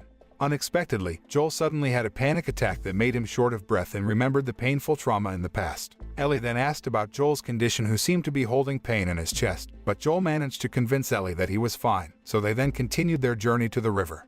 After traveling on foot for several hours, Joel and Ellie decide to spend the night in a cave by the river and continue their journey by crossing the river the next day. Later that night, Joel tried to fix his broken boot by wrapping duct tape around it, while Ellie seemed to be enjoying the view of the aurora in the night sky. Joel then tells Ellie to come down because her neck could be broken if Ellie falls from such a height. They then engage in a conversation about their future plans if Marlene and Fireflies succeed in creating something to cure the infection. Joel tells Ellie that he will probably spend the rest of his life in an old farmhouse, while Ellie apparently dreams of becoming an astronaut and going into space. Ellie then reveals to Joel that she tried to cure Sam by applying her blood to Sam's bite wound, but it failed. Upon hearing that, Joel tells Ellie that the process is not that simple and Marlene must know the right way. Joel then told Ellie to sleep, while he would keep watch all night. But unexpectedly, Joel woke up the next morning and found Ellie standing guard in front of the cave holding his gun. Ellie told Joel that she woke up in the middle of the night and found Joel asleep, so she decided to stand guard. Upon hearing that, Joel apologizes to Ellie as he asks for his weapon back, then tells Ellie to wake him up if at any time Ellie finds him asleep again. Joel and Ellie then continued their journey by crossing the river using a bridge and did not encounter any obstacles along the way. Ellie could even enjoy the trip by learning to whistle until they finally find a dam on the other side of the river. Joel tells Ellie that they used to build the dam to get electricity, but he has no idea how it works. After walking quite a distance from the dam, Ellie sees the other side of the river and assumes that the river they are crossing is the river referred to as the River of Death by Marlon and Florence. Upon hearing that, Joel immediately checked it on the map and took Ellie to leave the place immediately. At the same time, a group of horsemen appeared and threatened them at gunpoint. Joel tries to convince the horsemen that they are just passing by and will leave soon. However, a man who seemed to be the leader of the group then ordered a trained dog to check their condition. The man said that the dog could identify infected people by their smell and would not hesitate to attack and tear them apart. The dog then approached Joel and sniffed him for a while before passing him by since Joel was not infected. But Joel soon became worried when the dog sniffed Ellie, and Ellie was afraid that the dog knew she was infected despite being immune to the infection. Surprisingly, the dog does not attack Ellie at all and instead licks her, which indicates that Ellie is not a dangerous enemy to them. Joel then told the horsemen that he was looking for his brother, and after Joel said his name, they immediately took Joel and Ellie to their independent settlement in Jackson. Upon arrival, Joel and Ellie are amazed to see the small and thriving community preparing to celebrate Christmas. Surprisingly, Joel finds Tommy working on a construction site and immediately calls him. On the other hand, Tommy seems surprised to see his brother after a long time and rushes over to Joel. Both seem very relieved and happy when they finally met and hugged each other with great emotion. Tommy and a woman named Maria, who is one of the board members in the community, then took Joel and Ellie to a restaurant, where they were served a really delicious and proper meal. Ellie said that this was the first time she had eaten such a delicious and proper meal after months of traveling with little food. Ellie then yelled at a girl who was watching her secretly and asked Tommy why the girl was looking at her like that. Maria explains that children in Jackson rarely meet outsiders, so they become curious to see children like Ellie who are the outsiders. Joel then reprimands Ellie and tells her to behave, but Maria and Tommy apologize to them because they rarely allow outsiders to enter their community to protect the people in the community from any dangers out there, such as the infected and bandits. After lunch, Joel asks Maria for some time so that he can talk alone with Tommy as family. Surprisingly, Tommy tells Joel that Maria is family because Maria is his wife. Upon hearing that, Ellie congratulated them on their marriage and told Joel to congratulate them too. Soon after that, Tommy and Maria take Joel and Ellie on a tour of the place while explaining to them that the community was founded 7 years ago by Maria and some survivors, and managed to develop it into a commune. Maria then adds that the reason they were able to defend the community from all sorts of dangers was by isolating themselves from the outside world. They didn't use radios or any means of communication to make contact with the outside world, so no one knew about their existence in that place. For this reason, Tommy stopped keeping Joel informed, as he had to abide by the rules if he wanted to join the community. Maria explains that they get their electricity supply from the dam that Joel and Ellie saw earlier and that the population in that place has reached more than 300 people. Maria, realizing that Joel and Tommy need time to talk alone, takes Ellie to a house they have prepared for Joel and Ellie to live in, while Tommy takes Joel to a bar for a drink. In the bar, Tommy asks about Tess and Joel chooses to lie to him by saying that Tess is fine. Joel also lies about Ellie by telling Tommy that he accidentally met Ellie, who wanted to find her family in Fireflies. Upon learning that, Tommy tells Joel that Fireflies has a base in Colorado and they can reach the place in 10 days on horseback. Tommy also warns that the journey is very dangerous because they will face the infected and bandits. Upon knowing that, Joel then invites Tommy to accompany them, but Tommy immediately refuses while revealing to Joel that he will become a father and Maria will give birth in a few months. Joel then asks if Tommy will be a good father, because the Tommy he used to know was a man who always relied on others. Tommy, who heard that, then became offended and told Joel that Joel's life had indeed stopped since Sarah's death, but that didn't mean his life had to stop. Upon hearing that, Joel then leaves Tommy while saying that he and Ellie will be leaving tomorrow morning. While outside, Joel has a panic attack that makes him short of breath and experiences hallucinations, because he seems to see Sarah's presence in the crowd. but Joel soon came to his senses and confirmed that the woman was not Sarah. On the other hand, Ellie, who had just finished bathing, found some clean clothes that Maria had prepared for her. Maria also left a message saying that she was at her house across the street. After getting dressed, Ellie went to Maria's house and found a memorial for Kevin and Sarah made by Tommy. Shortly afterward, Maria shows up and gives Ellie a winter coat, then fixes Ellie's haircut. Maria told Ellie that she used to be an assistant district attorney who was interested in hairstyling. Ellie thought that Kevin and Sarah were Maria's children, and Maria did confirm that Kevin was her son while telling Ellie that Sarah was Joel's daughter. Seeing Ellie's reaction, Maria immediately realizes that Ellie just found out about Sarah, so she then warns Ellie to always be careful with people she trusts, because the people who usually betray them are the people they trust. Later that night, while Ellie is watching a movie at the theater with the residents, she sees Tommy, who seems to be looking for someone, and rushes away after Maria says something to him. On the other hand, Joel is at a repair shop to fix his broken boots, but his efforts are fruitless as his boots cannot be repaired. Shortly afterward, Tommy appears and gives Joel a new pair of boots while apologizing for his utterance earlier that may have offended Joel.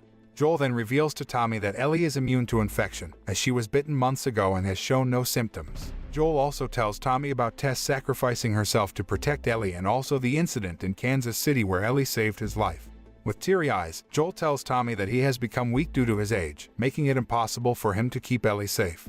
Not only that, Joel has also been having frequent panic attacks and nightmares lately that make him wake up with a deep sense of loss. Therefore, Joel begs Tommy to take Ellie to the Fireflies headquarters, and Tommy finally agrees to escort Ellie. Shortly afterward, Joel goes to the house prepared by Tommy and Maria, where he then meets Ellie in her room and realizes that Ellie has been secretly listening to his conversation with Tommy in the workshop. An angry Ellie then mentions Sarah, but Joel immediately stops her. Holding back tears, Ellie reveals that everyone she loves left her, but Joel chose to stay with her, so she has the courage to continue her life. However, now Joel plans to leave her and she becomes afraid, not even wanting to hope for anything, because Joel decided to leave her side. Upon hearing that, Joel tells Ellie that she is not his daughter and tells Ellie to pack up her things, because Tommy will drop her off tomorrow morning. While in his room, Joel looks increasingly frustrated and remembers his beloved daughter who has left him forever. The next morning, Tommy takes Ellie to the stables and finds Joel intent on stealing a horse to get away from the place. Joel turns out to have changed his mind and gives a choice to Ellie, who without thinking, immediately chooses Joel. Before leaving, Joel says goodbye to Tommy, who then tells Joel that there will always be a place for Joel and Ellie in Jackson. After getting a gun and supplies from Tommy, Joel and Ellie leave Jackson on horseback. On the way to Colorado, Joel and Ellie become closer, and Joel even teaches Ellie how to shoot with a sniper rifle. Joel also tells her about his former job as a contractor, which Ellie thinks has a cool name.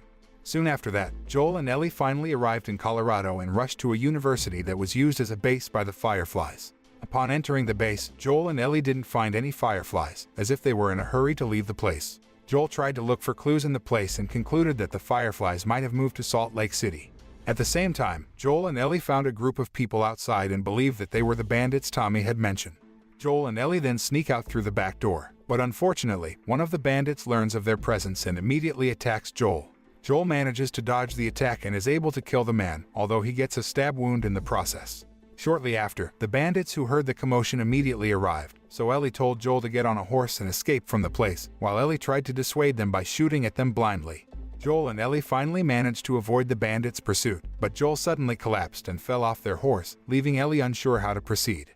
After successfully escaping from the bandits, Ellie immediately took the injured Joel to hide while looking for ways to treat Joel. Ellie then took Joel to an abandoned residential area and hid in a house. Ellie tried to make various efforts to heal Joel, but Joel instead pushed Ellie while telling her to go north to visit Tommy because Joel felt unable to continue the journey. Ellie looks sad and confused because she can't do anything to cure Joel, but she also doesn't want to leave Joel because Joel will definitely die if she leaves him alone. Ellie, feeling frustrated, covers Joel from the cold and leaves the room, while Joel can only watch in silence as Ellie leaves him. The scene then switches to the past and shows Ellie still living at the Fedra shelter. At that time, a girl named Bethany deliberately took Ellie's Walkman to confront her, so they got into a fight and Ellie eventually had to face the leader of the Fedra disciplinary unit, Captain Kwong.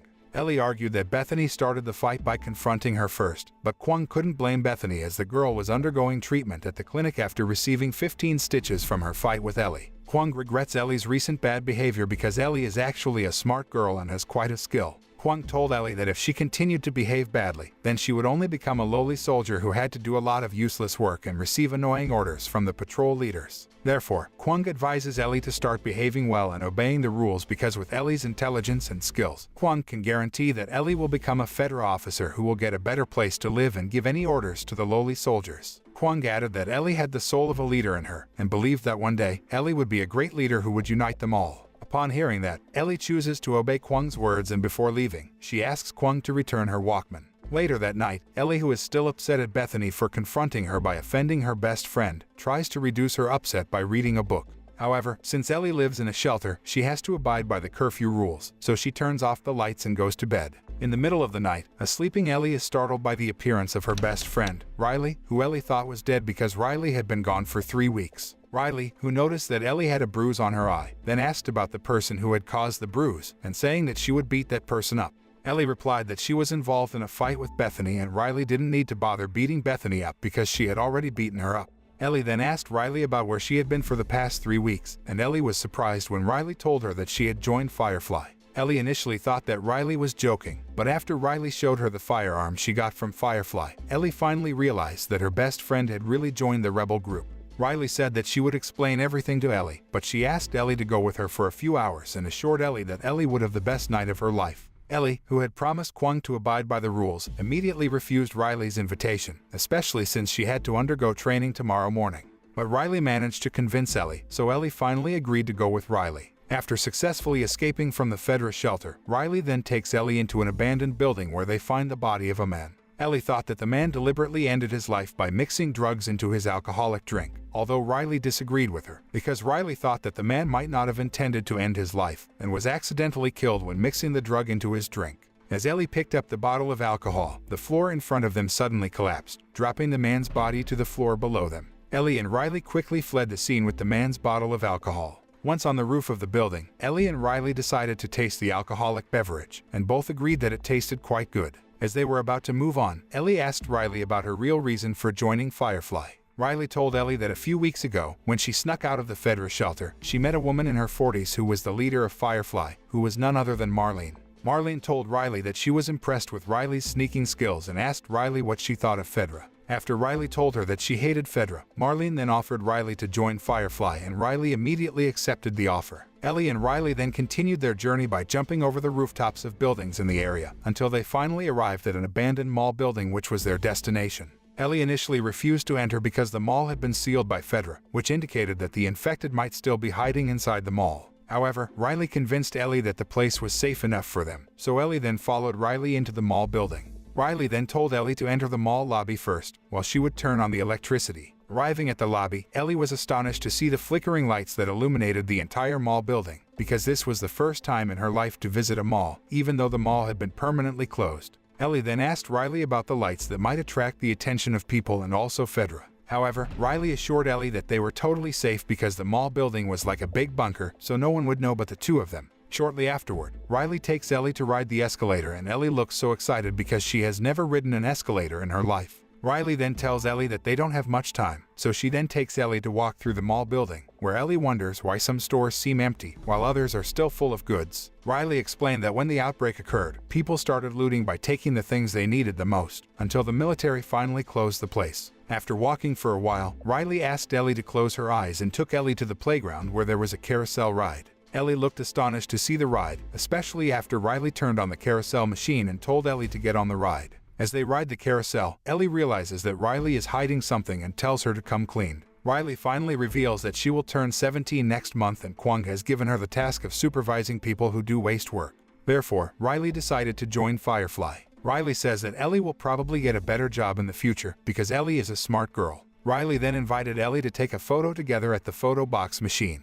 But their photos turned out black and white because the photo machine had not been updated for years, so the machine could not print color photos like before. Even so, Ellie was happy that she could take a photo together with her best friend, especially after Riley asked her to keep their photo as a souvenir. Soon after that, Riley took Ellie to the arcade, which was Ellie's favorite of all the mall wonders that Riley had shown her. However, what surprised Ellie more was that Riley managed to pry open the coin box so that they could play all the arcade games in that place. While Ellie and Riley were busy playing arcade games, unbeknownst to them, an infected suddenly woke up because the cordyceps fungus in that place was still active. After being satisfied playing arcade games, Riley then gave a pun book to Ellie as a gift. Ellie seemed happy with the gift and they then had fun by throwing jokes at each other from the book. However, their fun disappears after Ellie accidentally finds some homemade bombs in the place and soon finds out that Firefly deliberately put Riley in the mall to guard their weapons. Riley tried to explain her situation to Ellie, but Ellie, who was already disappointed in Riley, left her. Riley then chased after Ellie while revealing that Firefly would send her to QZ in Atlanta. Riley tried to convince Marlene that Ellie could join Firefly and go with her, but Marlene refused, leaving Riley with no choice but to leave Ellie. Riley added that it was not easy for her to make that decision, so she decided to see Ellie one last time and say goodbye to Ellie. Upon learning that, Ellie angrily said goodbye to Riley and left her. However, Ellie couldn't really be angry at Riley, so she went back inside the mall and immediately rushed after hearing someone shouting.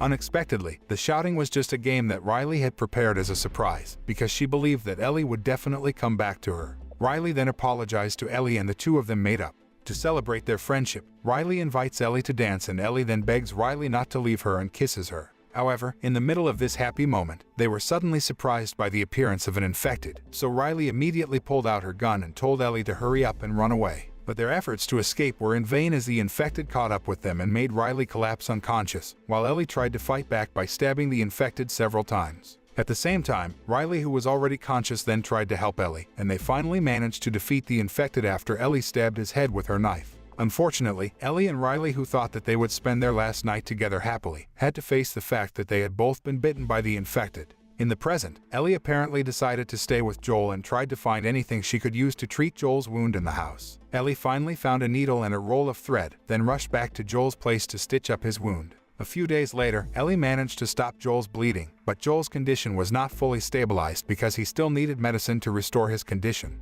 Besides, they had also run out of food, so Ellie decided to go hunting in the cold weather. Elsewhere, a man named David was seen leading a group of survivors to pray together for the extreme winter to end soon as they were starting to run out of food supplies. In addition, David also led the survivors to pray for one of their colleagues who had recently passed away. David then approached a girl whose father had just passed away and was being prayed for by them. The girl then asked David when they would bury her father, and David replied that the ground was too cold to dig, so they would have to wait until spring to bury her father. After the service, a man named James, who was David's right-hand man, approached David and told him about their food supply, which was only enough for 1 week.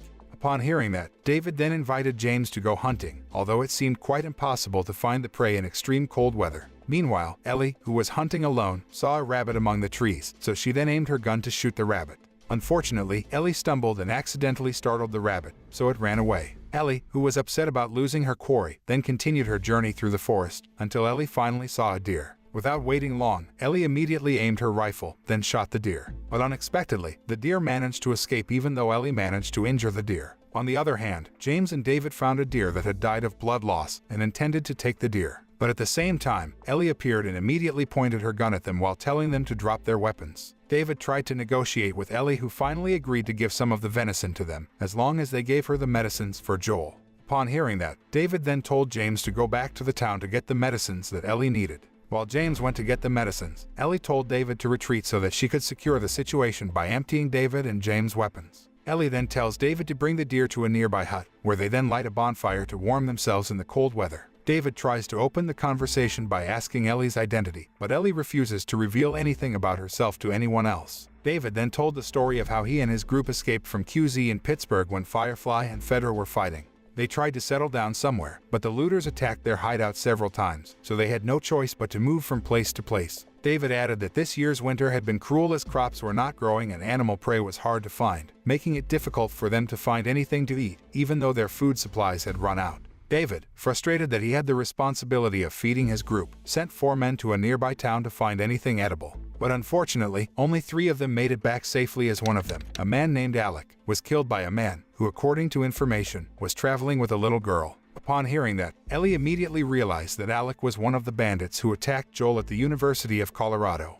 At the same time, James suddenly appeared while pointing his gun at Ellie, but David instead told James to lower his weapon and give the medicines to Ellie. After taking the medicines she needed, Ellie immediately rushed away from them, not caring about the deer that was eventually taken by David and James. Upon arriving at the hideout, Ellie immediately injected the medicine into Joel's body, hoping that it would cure Joel's infection. Later that evening, a woman named Joyce, who is a member of David's group, is seen preparing dinner for them. Shortly afterward, a man came into the kitchen carrying a basket of red meat, and Joyce asked about the meat. However, the man simply replied that it was venison, then left. Before dinner, David and James finally arrived with a stag they had hunted. David then informed his followers about their encounter with a girl who was believed to be the companion of the man who had killed Alec.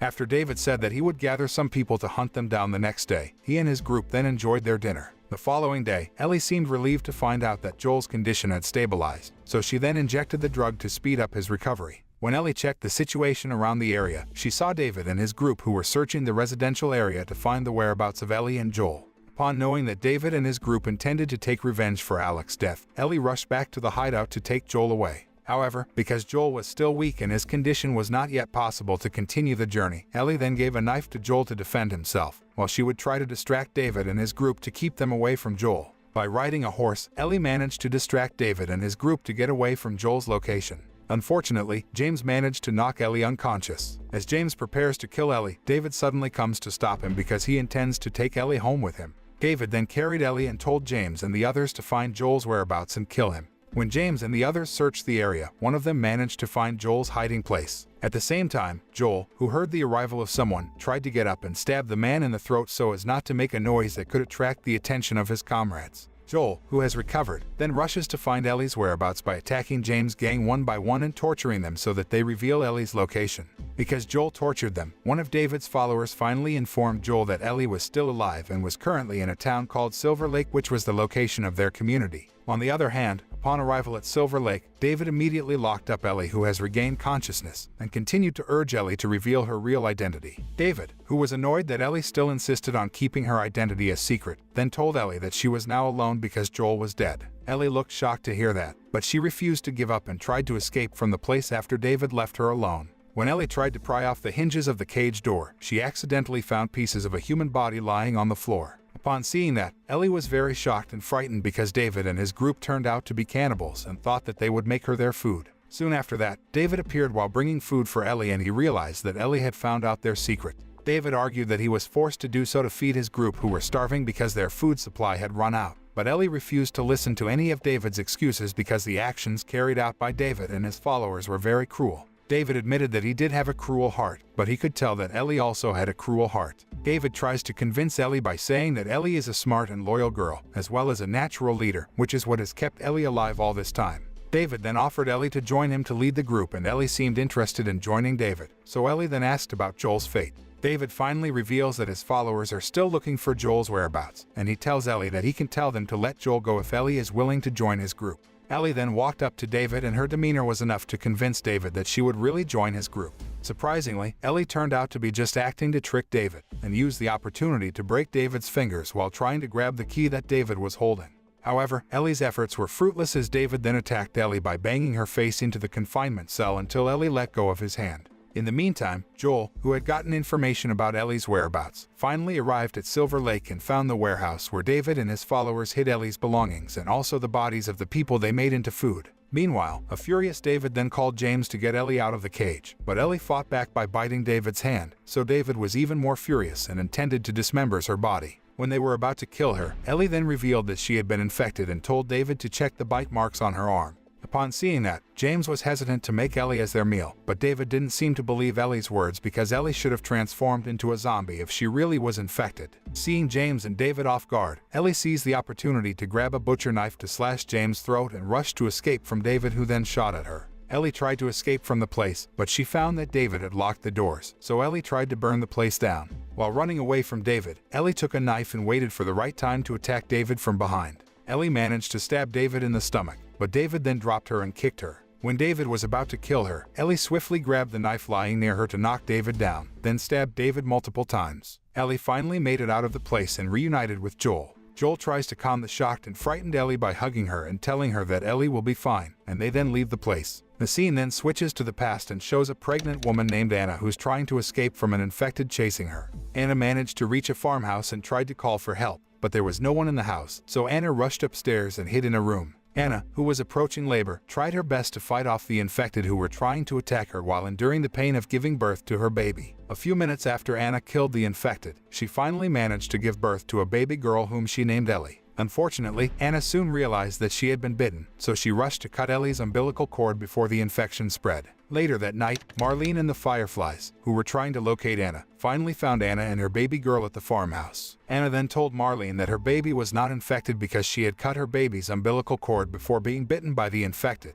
Anna, who has known Marlene for a long time, then added that Marlene should take her baby to QZ in Boston and find someone to take care of her baby, while telling her that her baby's name is Ellie. Anna then gave her a knife to Ellie, then told Marlene to kill her. Marlene initially refused to kill Anna, but she had no other choice because Anna would soon turn into the infected if she didn't kill her. Therefore, Marlene then handed Anna's baby to one of her subordinates. Then with tears in her eyes, she killed Anna. In the present, winter has ended, and Joel has fully recovered. However, Ellie seems to have something on her mind, so she has become more quiet than usual. Joel and Ellie finally arrive in Salt Lake City and try to find Firefly's headquarters. When they entered a building, Joel realized that Ellie was thinking about something, so he then asked Ellie how she was doing. Not wanting to worry Joel, Ellie replied that she was fine and did Joel's command to lower a ladder so that Joel could go upstairs. After successfully arriving upstairs, Ellie seemed surprised when she found something and just left Joel. Ellie apparently found a giraffe eating leaves behind the building and asked Joel not to scare the giraffe because she wanted to observe the giraffe up close. Joel then picked up the leaves near him, then told Ellie to feed the giraffe. Ellie looks excited because the giraffe is very tame, and Joel, who sees it, looks relieved because Ellie is finally cheerful again and laughs happily. After eating the leaves from Ellie, the giraffe leaves, so Ellie tries to follow the giraffe and finds a meadow where there is a herd of giraffes looking for food.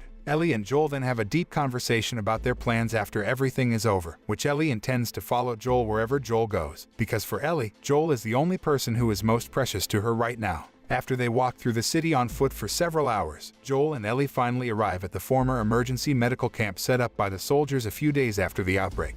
Joel then reveals to Ellie that he was once treated at the makeshift medical camp and pauses to tell Ellie a bit of his past. As they were about to continue their journey, suddenly a group of people attacked them by throwing bombs, so Joel immediately rushed to protect Ellie, but they managed to take Ellie away and made Joel collapse unconscious. Soon after that, Joel finally woke up and found that he was at Firefly headquarters because Marlene welcomed him. After telling Joel that Ellie was fine, Marlene then told Joel that she really owed Joel for bringing Ellie to that place. Marlene also praised Joel for being able to protect Ellie alone, even though Marlene, who was traveling across the country with a group of armed soldiers, was almost killed several times and lost half of her soldiers. Joel doesn't seem to care about Marlene's praise as he demands that Marlene reunite him with Ellie. However, Marlene tells Joel that Ellie is being prepared for surgery, so Joel can't meet the girl. Marlene then explains that their doctor thinks that the cordyceps in Ellie has grown with her since birth and it produces a kind of chemical messenger, so it makes normal cordyceps think that Ellie is cordyceps, and that's why she's immune. Marlene added that the doctor will remove the cordyceps from Ellie's body, then multiply the cells in a lab to produce those chemical messengers, so they can give it to everyone. Upon hearing that, Joel immediately realizes that they intend to kill Ellie because the cordyceps grows in the human brain.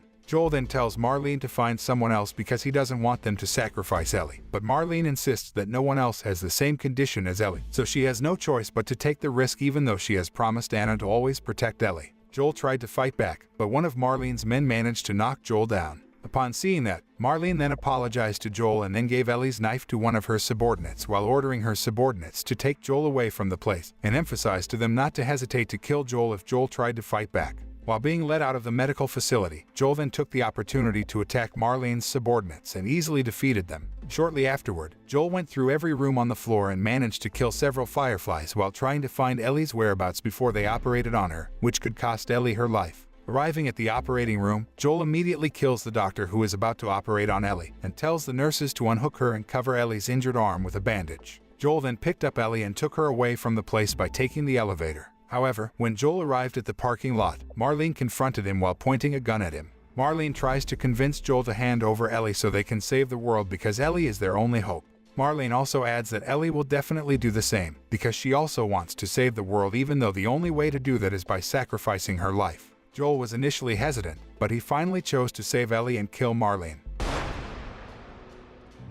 Sometime later, Ellie finally wakes up and she discovers that she is on a trip with Joel, who is driving a car. Joel lied to Ellie by saying that Firefly only wanted to do tests on Ellie and they had found dozens of people who were immune but couldn't make a cure, so they decided to stop the effort. Joel also lied about the looters who suddenly attacked the facility and killed the fireflies. Ellie then asked about Marlene's condition, but Joel refused to explain anything to Ellie and said that he would take Ellie home. A few days later, Joel and Ellie finally arrived in Wyoming and intended to continue their journey on foot to Tommy's place. Along the way, Joel tells Ellie about Sarah and believes that Sarah will definitely like Ellie because Ellie is a cute and funny girl. But unexpectedly, Ellie reveals to Joel about the first person she killed, who was none other than her best friend, Riley, after Riley transformed into the infected. Upon knowing that Ellie still feels guilty about the death of her best friend, Tess, and also Sam, Joel then tells Ellie to try to let go of their deaths because their deaths are not her fault. Joel also suggested that Ellie find new things worth fighting for, so that Ellie can move forward to face a future that might be much better than the present. Surprisingly, Ellie asks Joel to swear that everything he said about the fireflies in Salt Lake City is true. Since Joel is determined to end it all to protect Ellie, Joel swears to Ellie that he is telling the truth. The series ends with Ellie choosing to trust Joel and continue her journey with him. The moral that we can learn from this series is to never give up on surviving and protecting the people we care about. However, don't hide your fear and don't be afraid to show that you are vulnerable too, because fear is natural and even healthy as long as it doesn't consume you. On the other hand, showing vulnerability and emotion is ultimately vital for embracing change and allowing someone special into your life.